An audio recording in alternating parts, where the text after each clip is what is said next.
नमस्कार।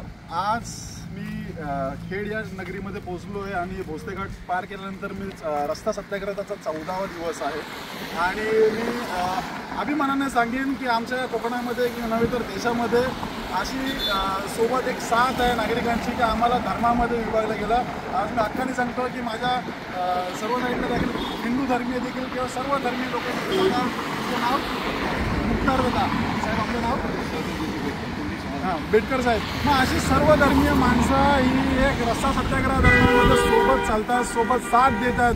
बाळूदादा असेल किंवा सुरेश दादा सर्वजण साथ देतात। सर्व धर्मीय सर्व समाजाचे नागरिक या रस्ता सत्याग्रहामध्ये आहेत। म्हणजे थोडक्यात आम्हाला यापूर्वी धर्मामध्ये विखुरलं गेलं होतं आणि आता जातींमध्ये विखुरण्याचं काम सुरू आहे। तर आम्ही कोकण प्रांत आहे की एका सर्व धर्मीय सर्व लोक एकजुटीने एकत्र होतो। आमचा एकच धर्म म्हणजे माणुसकी धर्म आणि या माणुसकी धर्म आणि या रस्ता सुरक्षेच्या अभियानाला मध्ये जात असताना मी सांगतोय की अपघाताला किंवा अपघातामध्ये मृत्यू पावणाऱ्याचा कोणता धर्म नसतो।